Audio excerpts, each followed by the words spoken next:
What's up mga ka-Wildy Boy? Sa mga nagtatanong sa akin about gusto mag-cross country, nasa Taiwan, nasa Dubai, nasa UK, Australia, New Zealand, gusto makapag-Canada, at ang kanilang pathway ay cross country, dapat ninyong pag-isipan yan ng makailang beses mga kabayan na.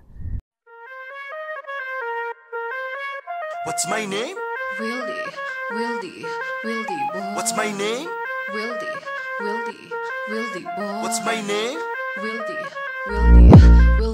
Let's go! What's up mga kababayan? Ako nga pala si Wildy na kagaya mo noon na nangarap. Pero dahil sa pagsusumikap, pakinaapot ang matagal lang hinahanap. Inilusan, di ko tinulugan. Ginawa ng paraan, ano man ninais na makuha. Kahit kalaki, manito hirap at luha. Pinagsumikap ako ba rin ang labis. Kaya mga ka-Wildy, be consistent, patient, laging positibo. Be inspired and motivated. At umiwasan lang sa mga taong negatibo. Yan ang tinatago ko sekreto para mga plano sa huli pagtagumpayan. At palagi ka tumutok sa aking challenge na sa ganong kaalaman kakayahan madagdagan. Yan!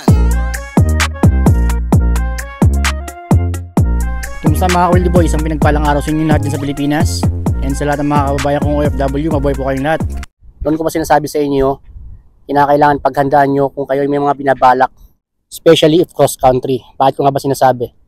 Dahil mahirap makipagsapalaran mga kabayan na gagastos ka dito nang walang kasiguraduhan hanggat maaari habang hindi pa kayo nakakapunta dito or hindi pa kayo nakakatapak sa Canada, dapat napag-isipan nyo ng makailang beses. So ano ba yung dapat mong gawin? Dapat kung pupunta ka dito, sigurado yung employer na mapapasukan mo. So anong pathway ba ang dapat para sa mga kababayan natin na gusto mag-Canada? Siyempre, kinakailangan skilled worker. Mag-apply ka sa mga agency sa Pilipinas. Or kung nasa ibang panig ka ng mundo, kung mayroong agency dyan, papunta sa Canada, maaaring yan na maging way mo para makapag-Canada ka. Kasi nga, hahanapan ka nila ng employer. So ang isipin mo na lang, pag nasa Canada ka na, yung settlement mo.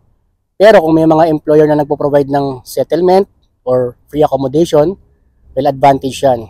Siyempre, depende yan sa employer at depende rin sa mga job position yan. Kami mga kabayan, hindi nila sinasagot yung aming accommodation dito, kami yung magpo-provide. Pero siyempre, yung ibang mga expenses, sinagot ng employer. Bago kayo pupunta sa Canada, kung mag-cross country kayo, may sapat kayong pera at dapat kayo ay makarating dito na may siguradong trabaho. Huwag kayong mag-tourist visa dito mga kabayan kasi nga mahirap. Honestly, yung settlement mo, expenses mo, tapos suntok pa sa buwan yung pag-a-apply mo dito, hindi ka kagad makakahanap ng employer, lilipas yung mga ilang araw, linggo, buwan, at wala ka pa rin nakuhang employer, nakakuha ka nga ng employer pero hindi naman nagbibigay ng LMIA.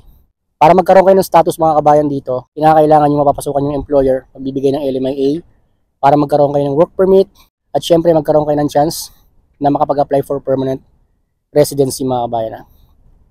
So ang pinaka-best way sa totoo lang na pinapayo ko noon pa, mag-apply na lang kayo sa Pilipinas. Kung kayo naman ay from the Philippines, yung mga agency sa atin sa Pilipinas, nagpapalis sila papunta sa Canada.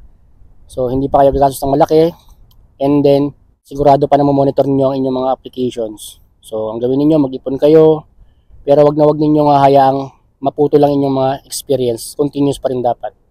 Bago kayo umuwi ng Pinas, planuhin niyo muna na dapat meron kayong mapapasukan na maging continuous ang inyong work experience kung anumang skills meron kayo. So yun, payo ko lang yan mga kabayan At sa mga kabayan ko naman na nasa Pilipinas na gusto mag-Canada at nagtatanong sa akin, ano ba magandang paraan para makapag-Canada? Siyempre dapat skilled worker pa rin. Kasi nga, hindi ka dito gagastos ng malaki. At siyempre siguradong magkakaroon ka ng employer. Dahil nga, kapag ikaw ay naging qualified applicant, meron kang taglay na kakayahan, pasok ka sa requirements, wala kang criminal record, wala kang health issues, maaari ka nilang ma-select mga kabayan. So ganun lang, libre ang ticket at hindi mo kinakailangan maging college degree or maging college graduate mga kabayan. At least high school graduate lang ang kailangan ng employer, especially if skilled worker ka. Tandaan nyo mga kabayan opportunity needs preparation, kinakailangan nyo naman paghandaan at kinakailangan nyo naman kumilos para magkaroon katuparan ng mga pangarap. So yun. Siya nga pala mga kabayan kung sakasakaling nagustuhan ninyong video at nakatulong sa inyo, don't forget to give a thumbs up.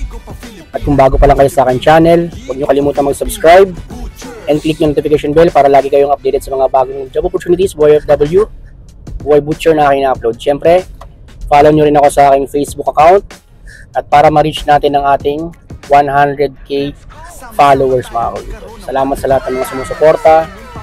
Asahan ninyo na patuloy ako magbibigay sa inyo ng mga kaalaman At syempre, payong ang OFW, payong pang job seekers mga kabayan. Keep safe always. God bless mga ka-Wildy Boy. See you in my next video.